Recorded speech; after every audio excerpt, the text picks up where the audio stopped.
Thailand is a paradise on earth.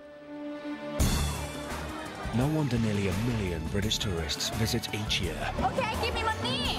But amongst the exotic entertainment and excitement, danger lurks. Hey, done film. Last year, 288 British tourists were killed and 92 ended up in prison. To combat Thailand's reputation as a dangerous holiday destination, 500 tourist police volunteers have been drafted in from around the world. We have problems with foreigners that will get themselves involved in some sort of altercation. And we have exclusive access to this unique law enforcement unit as they take on drugs. You see this head? Drug users. It's a class 1 drug called yaba. I'm Victims of violence. Oh, you're beating them, fuck you! Sex tourists. I think I And help travellers who are in big trouble. Do not resist us! Coming up. A crime wave sweeps Koh Phangan's full moon beach party. With dozens of tourists robbed of their belongings. We got ripped off. Big time. This is the 5th one I've had tonight. We meet Brit prisoner Steve serving time for drugs crimes in Thailand's toughest jail. Don't break the law here. Simple as that. When you do, this is what happens. It's not good. And a British couple get on the wrong side of a bar owner when they get caught in the act, filming a strip show. Inevitably, if you walk into a go-go bar, I might have accidentally got some shots of some girls with their knickers off.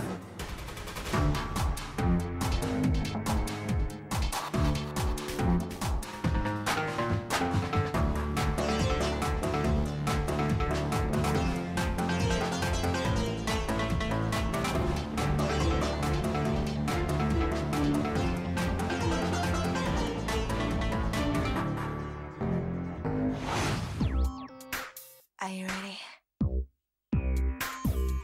Come on. One of the major and most obvious attractions of Pattaya's infamous walking street is its colourful sex industry. You can find anything you want here. I mean anything. Can you feel the one? What you want? Can you feel the one? Can you feel it? The go-go bars and brothels mix seamlessly with the district's discos and restaurants.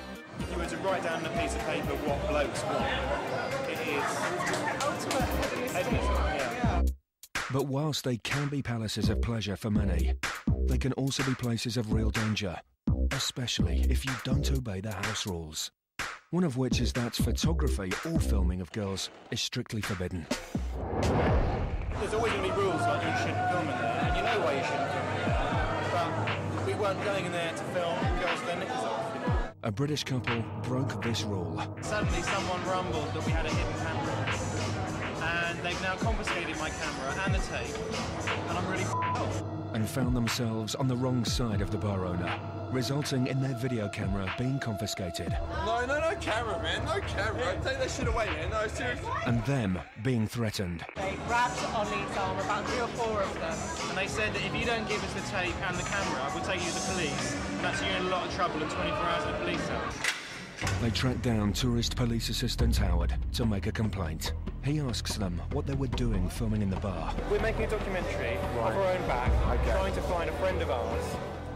They claim they are searching for an acquaintance who was alleged to have worked there and were looking to record documentary evidence of this. And we knew we couldn't film inside, so we were very naughty, and we used a little hidden camera to try and film. Someone realised we were filming, and they ripped it out of my bag.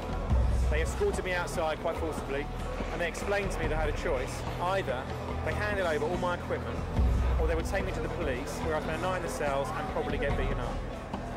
That's an interesting accusation. Yeah.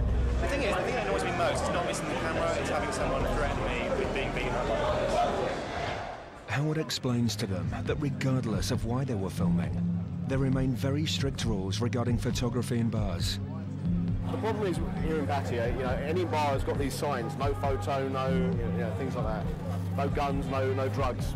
And they get very, very angry. But what I'll do, I'll go to the bar now. I know him anyway, and I'll have maybe a quiet word with him until we get back. Isn't he? No, he's not my mate. I know of him. And they have got their reasons why they actually filmed. because they're actually searching for a woman who was ex-wife of a friend of theirs. She's a girl called... she was married to died about 3 months ago, and we're trying to find her. We've got some things for her, we've got some money for her, and we want to speak to her about what's happened. That's our documentary, trying to find her. Okay, so obviously I'm assuming their story is correct, but I will go there and I'll ask for their side of the story, and then we'll see if we can come to some sort of agreement, possibly get the camera back or whatever. Having listened to their claims, Howard approaches the bar owner. Mr. Lee. Thank you.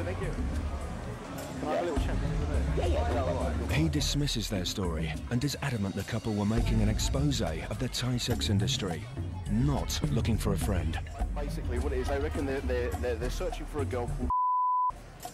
They're reporters. They're making a documentary on Thailand hobo scenes. Howard returns to tell the couple what the bar owner said. Who are you working for somebody? I'm an independent. With the British couple and the bar owner's story differing, Howard has to examine the video material to see who was telling the truth about what exactly was being filmed. I'm just going to check the tape first, see what sort of footage they're taking.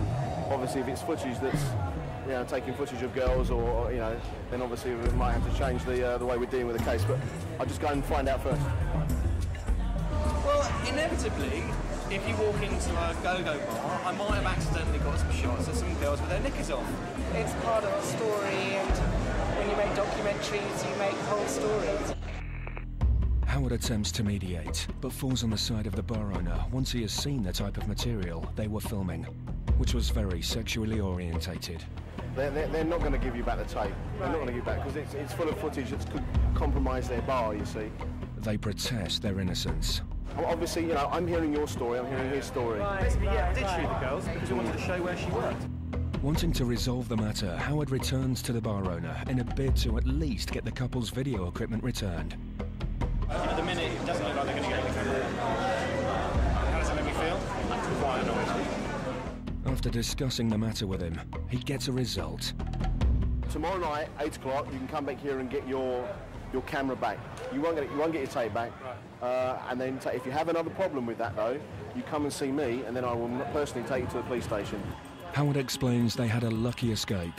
If they were caught doing the same thing in another establishment, they could well have found themselves the victims of serious violence.